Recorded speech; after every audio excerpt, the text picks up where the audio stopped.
Senhor. É muito bom estar em tua casa de oração. É muito bom estar aqui para contemplar a beleza do Senhor, para ouvir a voz do Senhor nesta noite. Porque nós somos seres, Senhor Deus, gratos a Ti por tanto cuidado que o Senhor tem tido com as nossas vidas. Senhor, em meio a tudo que está acontecendo aqui, nós estarmos aqui na Tua casa de oração nesta noite para interceder pelas nossas vidas, pelas nossas famílias, por aqueles, Senhor, que estão sofrendo nessa hora devido a essa pandemia ou outras doenças. É um privilégio nosso e nós Te agradecemos por isso, Pai. Ó Deus, e nós nos prostramos para clamar ao Senhor que a obra que o Senhor começou em nossas vidas, que o Senhor continue, que o Senhor termine ela nas nossas vidas e que um dia nós possamos estar pronto para encontrar com o Senhor nos ares, Pai. Abençoa, Senhor Deus, a Catiúcia nessa noite.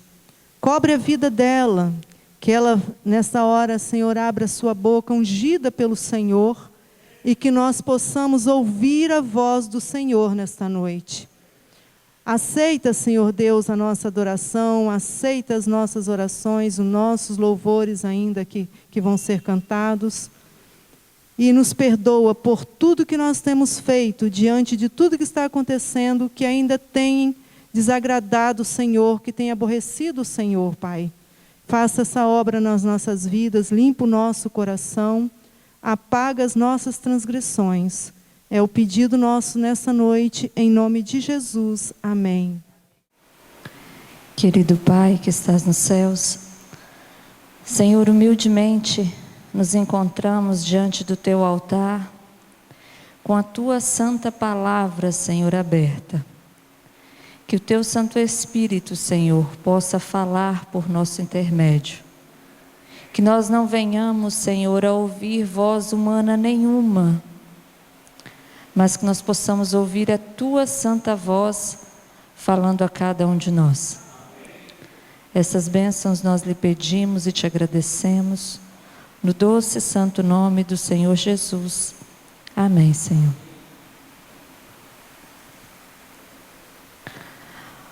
O meu boa noite a todos os irmãos. É meio atípico, né? Chegarmos em Santa Fé e encontrarmos a maioria dos bancos vazios. Mas que, se aqui é essa a nossa situação, que nós possamos lá no céu estarmos todos juntos, reunidos, como essa é a vontade do nosso Pai para cada um de nós. Que o Senhor possa nos abençoar, nos fortalecer nesse momento. Eu gostaria de convidá-los a abrirem a palavra do Senhor no livro de São Mateus. Esse é um livro onde nós estamos fazendo uso constantemente durante esse período. O livro de São Mateus, o capítulo 24, e o versículo 14. E diz assim: E será pregado este evangelho do reino por todo o mundo, para testemunha a todas as nações, e então virá o fim. Se nós observarmos, eu tenho certeza que muitos de nós estamos nos perguntando, ou já nos perguntamos a si mesmo ou às outras pessoas, as pessoas que nós temos mais intimidade, a seguinte frase: será que esse é o momento que Cristo está perto de voltar? Será que é agora que Cristo está às portas? E será que falta pouco ou falta muito para que Cristo volte? Quanto tempo? Em Mateus 24, o versículo 14, diz que: E será pregado esse evangelho do reino por todo o mundo, para testemunho a todas as nações. Então virá o fim. Eu gosto muito de ler um pedaço, alguns versos da Bíblia e explanar. Porém, hoje nós vamos ler alguns versículos a mais. Nós vamos fazer uso de alguns versículos. E um deles também se encontra lá em Apocalipse 14, versículo 6. Apocalipse 14 e o versículo 6, que diz assim: vi outro anjo voando pelo meio do céu, tendo um evangelho eterno para pregar aos que se assentam sobre a terra, e a cada nação, tribo, língua e povo. Versículo 7, dizendo em grande voz: temei a Deus e dai-lhe glória, pois é chegada a hora do seu juízo.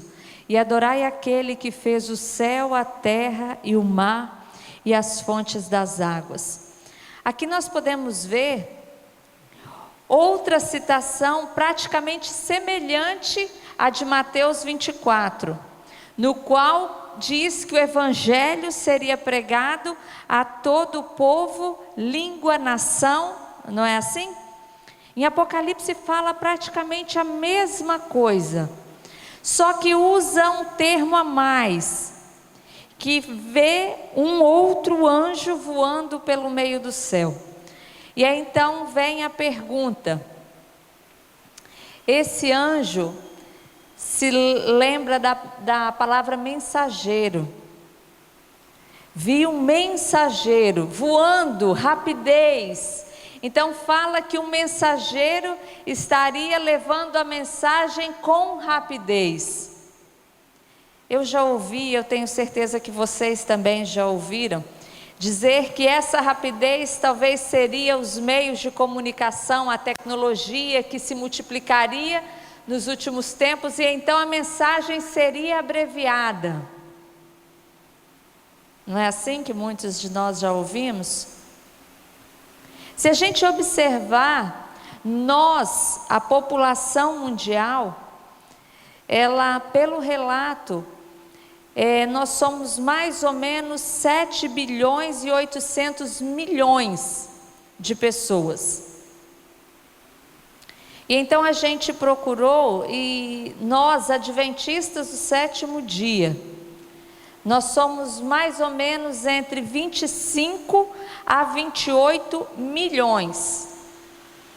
Ou seja, se nós fizermos a conta, arredondando para 8 bilhões a população mundial, 10% vai dar o quê? 40 milhões. Se nós somos 25 a 28 milhões, significa que somos praticamente como se fosse 0,5% da população mundial. Ou seja, em Mateus 24 fala que o fim vai vir quando esse evangelho for o quê? Pregado a todas as nações, a cada pessoa. Isso significa que a missão foi dada para mim e para você, certo? A missão foi dada para mim e para você. E aí então virá o fim. Não é isso que vem dizendo? Se nós somos 0,5%, será que daria para vir o fim? Agora, de imediato? É de se pensar, né? Como? Se Deus deu essa missão, se Jesus deu essa missão para cada um de nós, porque essa missão não é dos anjos. Quando fala que viu um anjo voando pelo meio do céu, não é a missão de um anjo. Os anjos gostariam até de fazer essa missão, de cumprir essa missão, mas essa missão é minha, essa missão é sua.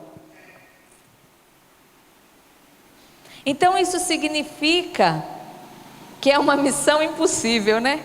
Aos nossos olhos. Que missão impossível! 0,5% da população levar a uma totalidade.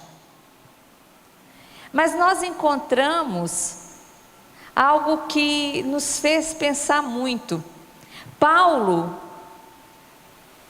ele disse lá em Colossenses 1, versículo 23, que o evangelho naquela época da igreja cristã, ela foi pregado a todos debaixo do céu. O evangelho na época de Paulo foi pregado a todas as pessoas debaixo do céu. Aí você poderia dizer assim, mas Catiúcia, o mundo naquela época era o quê? Bem menor, não é assim? O mundo na época dos apóstolos era bem menor. Só que eles também não tinham automóveis, eles também não tinham avião, eles também não tinham internet. E nem por isso a mensagem que era tão impossível para aquela época foi deixada de ser cumprida. Então o que está faltando para que eu cumpra essa missão? Se a igreja cristã de início conseguiu, então a gente tem que voltar lá na igreja do início e ver o que eles fizeram, qual foi a estratégia que eles tiveram para poder alcançar êxito. Se nós observarmos, Jesus quando ele falava com os seus discípulos, usava muito a frase, ide, pregai o evangelho, não era assim? Ide, pregai o evangelho, ide, fazei discípulos de todas as nações. Era essa a ordem que Jesus dava aos seus discípulos. Não era essa a ordem? Então é essa a ordem que eu preciso cumprir hoje? E é interessante que Jesus, antes de subir ao céu, isso se encontra, se você quiser abrir, lá em Lucas 24, o versículo 49. Lucas 24, 49. Diz assim: Jesus conversando com os seus discípulos antes de subir ao céu, ele diz assim: eis que envio sobre vós a promessa de meu Pai. O que ele falou aí?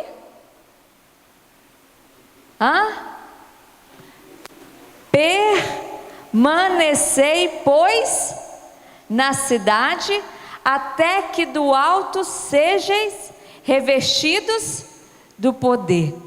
Jesus sempre falava, ide, pregai o evangelho, ide, fazei discípulos. Mas naquele momento ele pediu o quê? Permanecei na cidade, permanecei em Jerusalém. Até o quê? O Espírito descer sobre vós. E os discípulos obedeceram. Eles permaneceram ali em Jerusalém. E ali, durante aquele período, quando nós estudamos, nós vamos ver que eles se perdoavam. Eles tinham a comunhão um com o outro. Eles passaram a ter uma íntima relação de amizade. Eles se perdoaram, eles se aceitaram. E é então em Atos, no livro de Atos, fala no Atos capítulo 2, fala que aconteceu algo de muito bonito. Atos capítulo 2 diz assim que eles estavam ali reunidos para a festa, e ao cumprir-se o dia de Pentecoste, estavam todos reunidos no mesmo lugar. E de repente veio do céu um som como um vento impetuoso e encheu toda a casa onde estavam assentados. E apareceram distribuídos entre eles línguas como de fogo, e pousou uma sobre cada um deles. E todos ficaram cheios do Espírito Santo, e passaram a falar em outras línguas, segundo o Espírito lhes concedia que falassem. Naquele momento ali, eles então cheios, eles permaneceram em Jerusalém, até que descesse o poder. E naquele instante então, o poder desceu. E ali então, eles falavam a todos aqueles que estavam reunidos ali. Porque fala, o Atos dos Apóstolos diz, que haviam muitos judeus que por ocasião de serem levados cativos no exílio, quando voltavam já não sabia mais a própria linguagem, falavam em línguas diferentes, e muitos que estavam ao redor também vinham a Jerusalém. E então aquele foi o momento exato, quando desceu o poder, e Pedro falava, e os seus irmãos falavam, e eles olhavam em si dizendo assim: eu estou entendendo, esses não são galileus, mas eu entendo o que eles falam na minha língua. E fala então que os sacerdotes e os príncipes que lá estavam começaram a dizer que eles estavam bêbados. Olha só como que pode, né? Quando o Espírito Santo quer agir, sempre parece que tem, né, aquele que não quer ajudar. E aí então eles disseram que eles estavam bêbados, porque estavam falando coisas que alguns não entendiam. E aí então Pedro, tomado pela palavra, abra sua Bíblia aí, no versículo 14, Pedro então se levantou com os 11 e erguendo a voz advertiu-os nesses termos: varões judeus e todos os habitantes de Jerusalém, tomai conhecimento disso e atentai às minhas palavras. Se vocês estão achando que esses homens estão embriagados, como vocês estão pensando, se é apenas a 3ª hora do dia, ou seja, é 9 horas da manhã, eles não estão embriagados. E ele fala mais: mas o que ocorre é que foi dito por intermédio do profeta Joel. E aí então Pedro, naquele momento, ele começou a dizer as seguintes palavras: e acontecerá nos últimos dias, diz o Senhor, que derramarei do meu espírito sobre toda a carne. E aí a gente chega até o versículo 21. Pedro fala exatamente as mesmas palavras que se encontra no livro de Joel. Querem ver? Abram lá, Joel 2.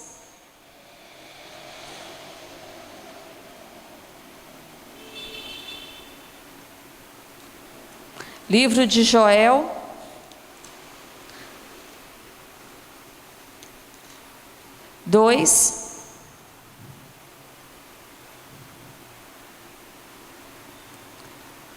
versículo 28 em diante. Se vocês pegarem Atos 2 e Joel 2, 28, o que diz aqui? E acontecerá depois que derramarei o meu espírito sobre toda a carne. Vossos filhos e vossas filhas profetizarão, vossos velhos sonharão, vossos jovens terão visões. E assim vocês vão vendo o mesmo discurso que Pedro havia dito no Pentecostes. O profeta Joel havia dito anteriormente sobre a descida do Espírito Santo, sobre a descida de um espírito de poder. Vocês já imaginaram? Que bonito isso! A palavra do Senhor, ela se completa e ela esclarece muita coisa. Mas que espírito era esse? Que espírito de poder era esse? O profeta Joel fala um pouquinho sobre ele. Se nós olharmos o versículo 23, 2, versículo 23, diz assim: alegrai-vos, pois, filhas de Sião, regozijai-vos no Senhor vosso Deus, porque Ele vos dará em justa medida a chuva, fará descer como outrora, a chuva Temporã e a serôdia.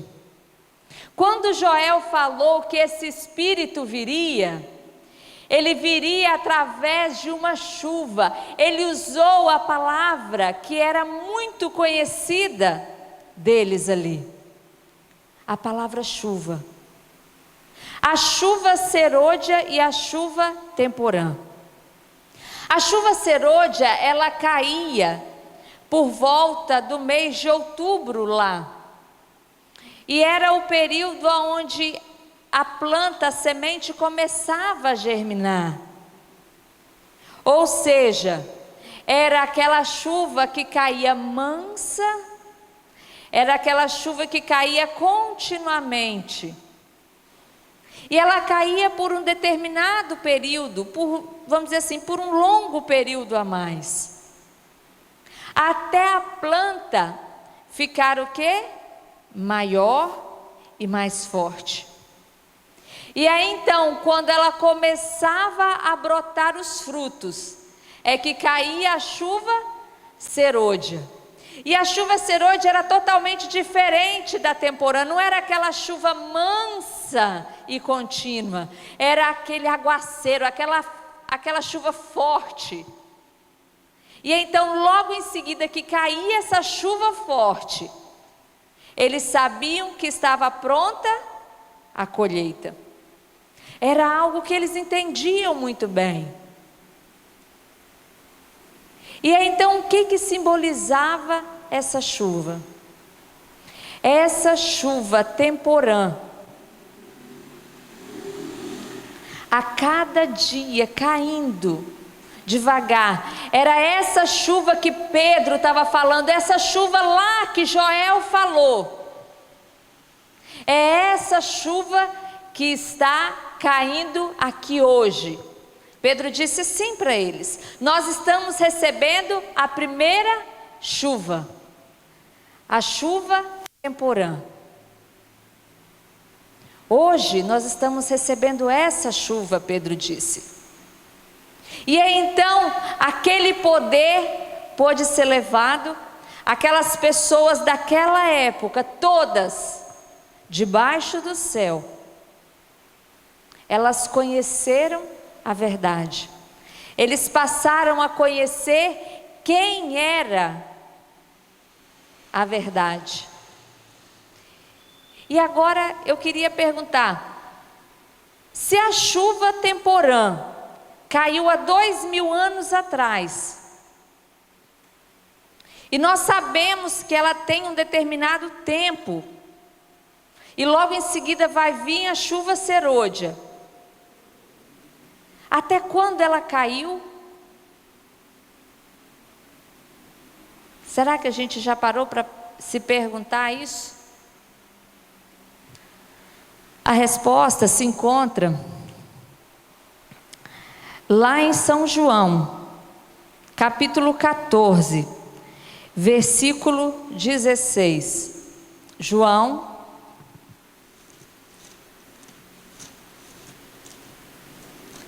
(14, 16). Em Atos dos Apóstolos, na página 27, ele traz a resposta para a gente. E diz assim: e eu orei ao Pai, e Ele vos dará outro Consolador, a fim de que esteja para sempre convosco. Ou seja, a chuva temporã não parou de cair até agora. Amém por isso. E olha só o que Atos dos Apóstolos diz a respeito disso. A promessa do Espírito Santo não é limitada a uma época ou a um povo. Cristo declarou que a divina influência do Espírito deveria estar com seus seguidores até o fim. Desde o dia do Pentecostes até o presente, o Confortador tem sido enviado a todos os que se rendem inteiramente ao Senhor e ao seu serviço. Olha que lindo isso. Olha que lindo. Então quer dizer que o mesmo poder que Pedro, quando ele falou ali com os seus amigos, os discípulos, e 3.000 pessoas aceitaram, é o mesmo que hoje eu estou falando com vocês aqui? É ou não é? É. Mas por que então nós estamos do jeito que nós estamos? O que será que tem de errado?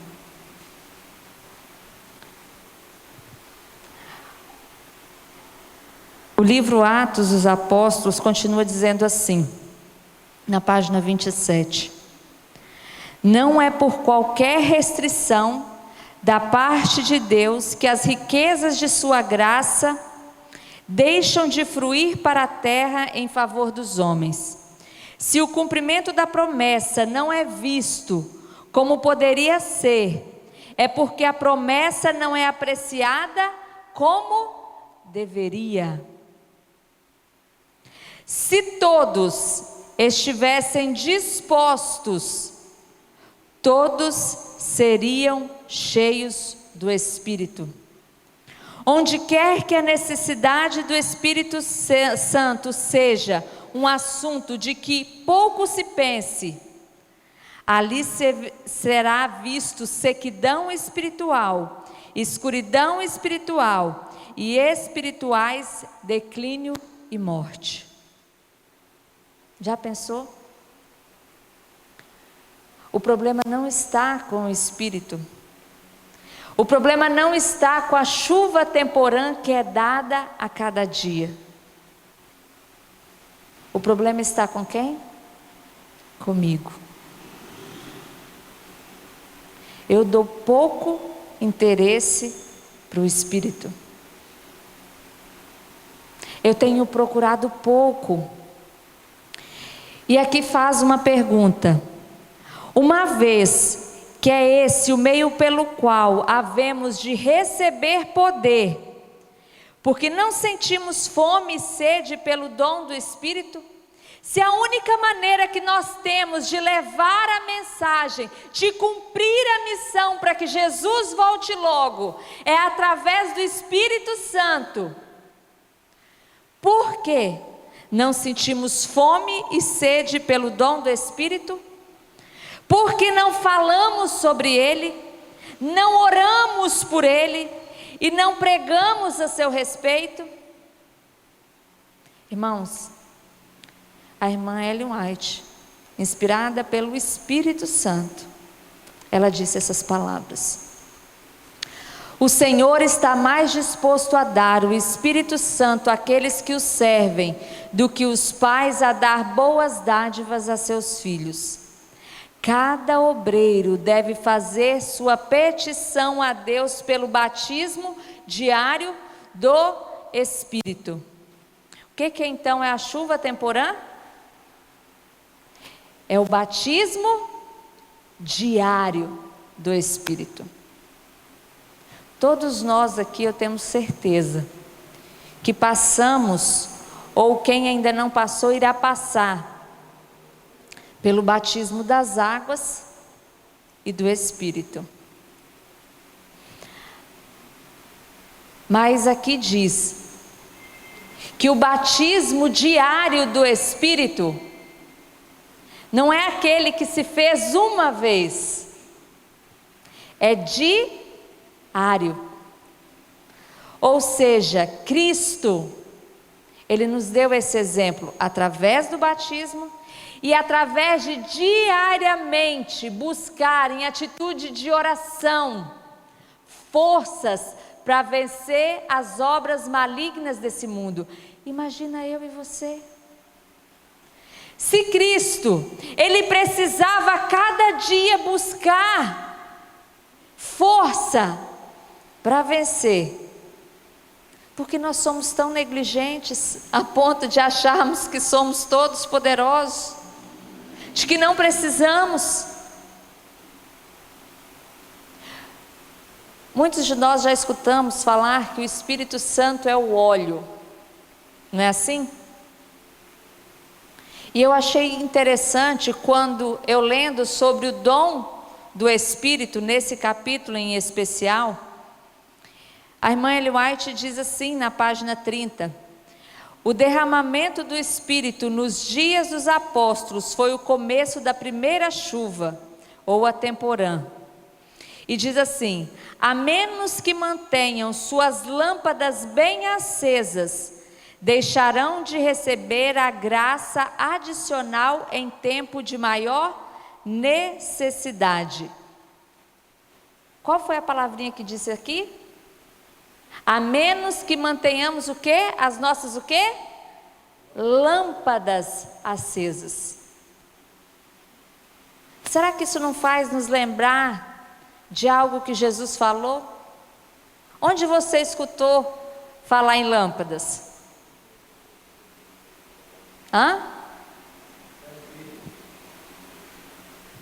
A parábola das 10 virgens, não é assim? A parábola das 10 virgens fala que elas tinham o quê? Lâmpadas. 5 fizeram o quê? Encheram as suas lâmpadas. E 5 não, se esqueceram. E aquilo às vezes eu ficava me perguntando, mas como? O que é encher? O que significa tudo isso? E a gente muitas vezes vai procurando. E a resposta veio nesse capítulo. É a porção diária do Espírito. A porção diária, uma lâmpada, se nós observarmos, naquela época era colocada o óleo ali, e aquilo tinha um período de duração.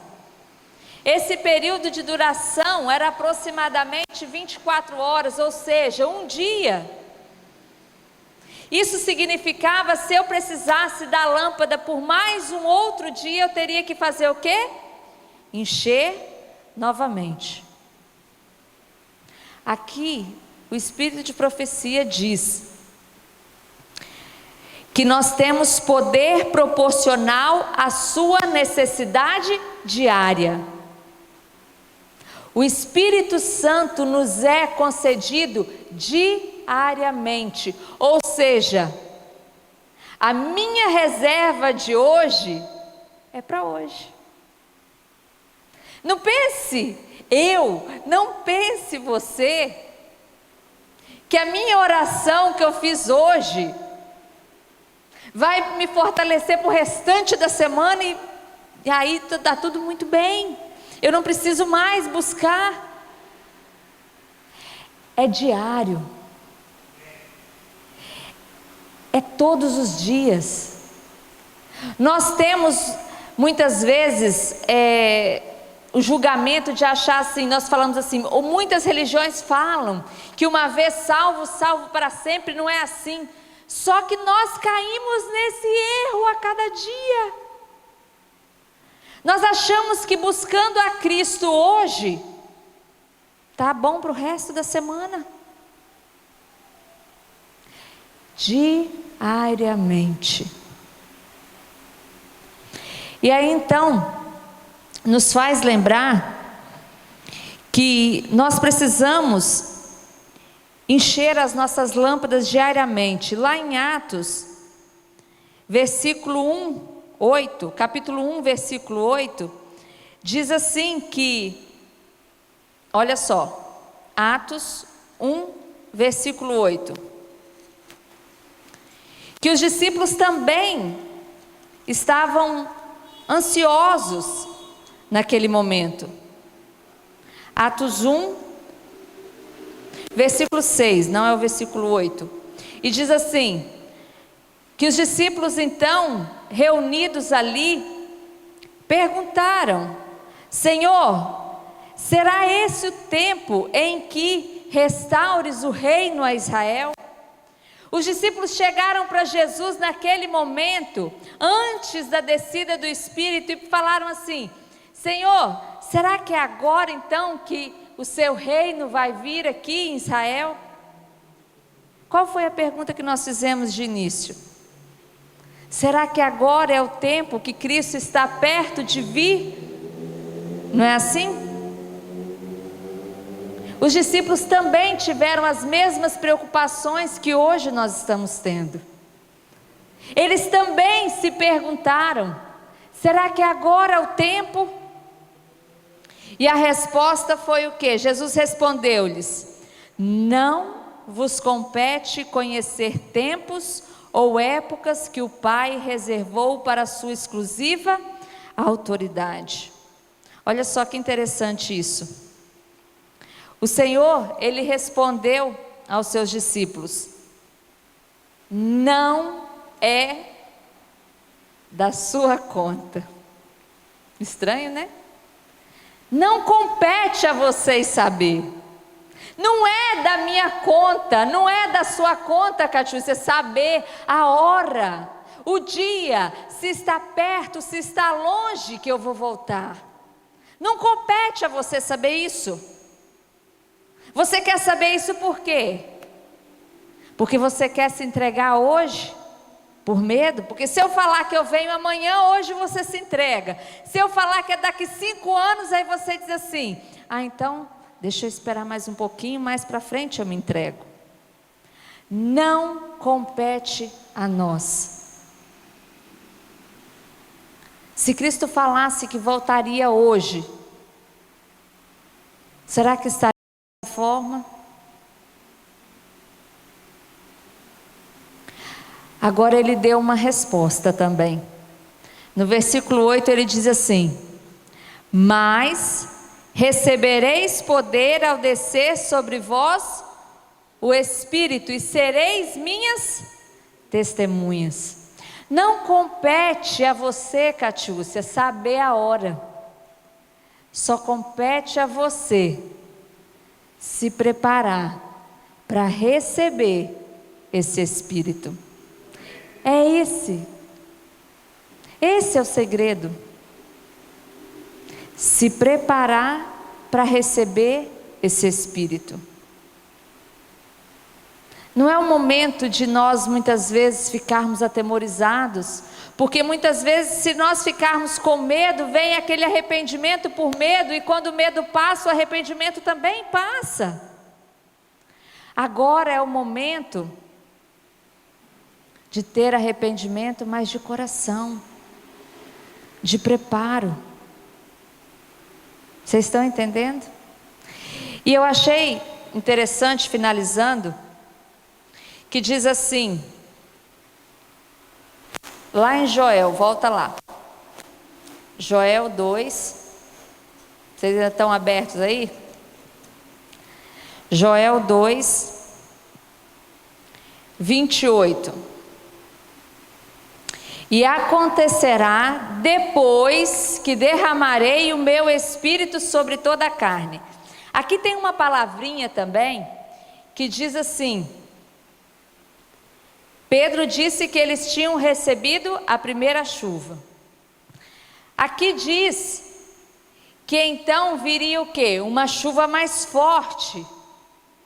E fala que acontecerá depois de derramar essa chuva mais forte. Então não é esse o momento que nós estamos vivendo. Porque essa chuva mais forte ainda não caiu. Nós estamos vendo isso. Então ainda vai acontecer depois. Mas e agora? Qual é o tempo que nós estamos então agora? Versículo 23.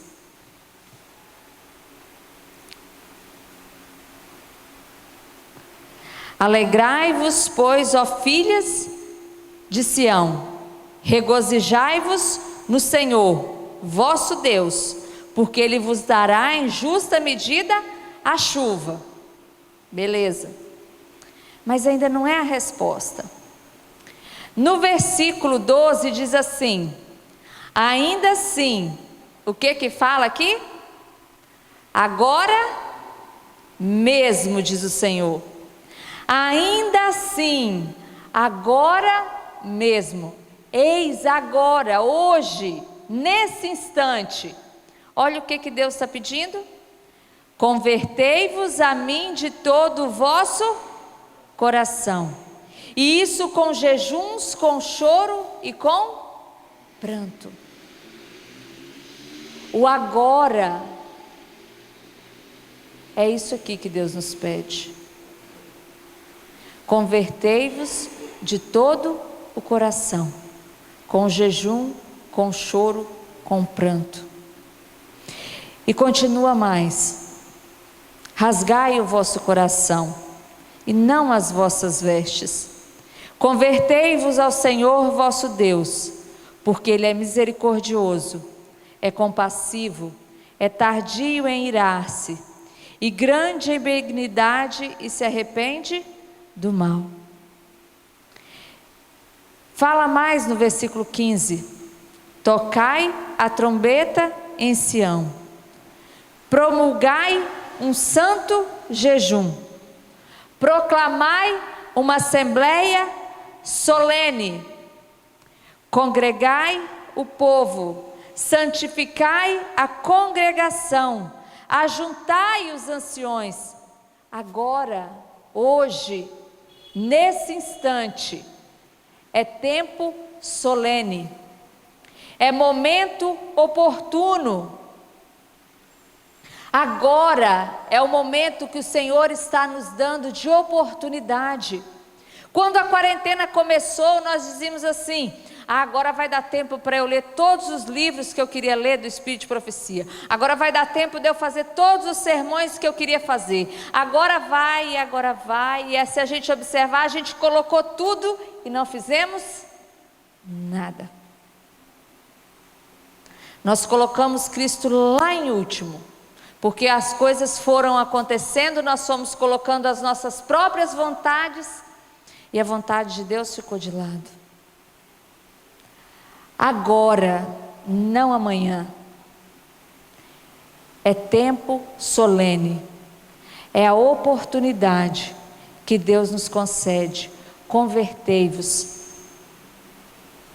porque senão, irmãos, olha só o que fala o versículo 17: chorem os sacerdotes, ministros do Senhor, entre o pórtico e o altar, entre a entrada e o altar, e orem: poupa o teu povo, Senhor, e não entregues a tua herança ao opróbrio, para que as nações façam escárnio dele, porque hão de dizer entre os povos: onde está o seu Deus? Será que hoje eu não tenho sido vergonha ao Senhor? Eu deveria ser luz, a brilhar, com o poder que o Senhor me prometeu, porque eu sou o teu povo. Mas assim como disse esse versículo, nós somos muitas vezes palavras de opróbrio, de chacota. Pregamos tanto e acabamos perdidos. Falamos tanto que somos o povo, mas estamos perdidos.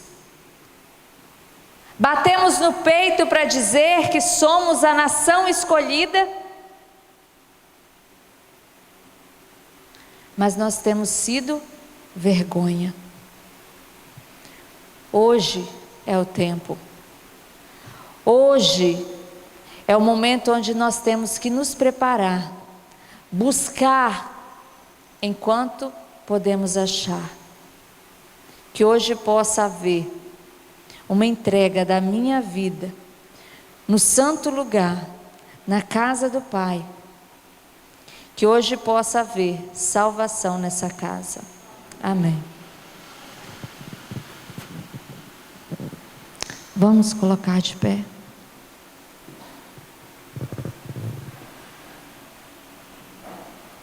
Querido Pai, somos tão pecadores, tão falhos. Sem Ti nada somos e nada podemos fazer. Nós escutamos tantas palavras vindo da Tua boca, mas muitas vezes não deixamos que essas palavras entrem no nosso coração. Que o Senhor possa, Senhor, fazer morada. Que o Senhor possa abrir a nossa mente. Que o Senhor possa colocar o desejo no nosso coração de Te servir. Que hoje, esse momento oportuno, agora, é o momento que o Senhor nos concede para tomarmos a decisão a quem nós estamos servindo. Que o Senhor possa colocar na nossa vida, no nosso ser, esse poder grandioso, para que assim nós possamos terminar a obra, e aí então o Senhor vai poder voltar nas nuvens dos céus, e nós vamos poder exclamar: esse é o nosso Deus a quem nós aguardávamos, e Ele nos salvará. Por favor, Senhor, somos tão pequenos, somos quase 0,5% da população, mas Senhor, o Teu povo no passado era menos ainda, e eles levaram essa mensagem a todo mundo. Que esse mesmo Espírito, que esse mesmo poder possa encher o meu coração, possa usar os meus lábios, possa usar os lábios dos meus irmãos, o andar, aonde quer que formos, o que fizermos, possamos ser luz nesse mundo de trevas, e assim as pessoas possam ver que temos algo diferente, que é o brilho do Senhor Jesus. Muito obrigado, Senhor, por tudo, e que diariamente nós possamos Te buscar, encher as nossas lamparinas do Teu poder, para que nós não venhamos, Senhor, a ser pegos de surpresa. Perdoa-nos, Senhor, e salva o Teu povo, poupa o Teu povo, Senhor. Essas bênçãos nós lhe pedimos e Te agradecemos, no doce e santo nome do Senhor Jesus. Amém, Senhor. Amém.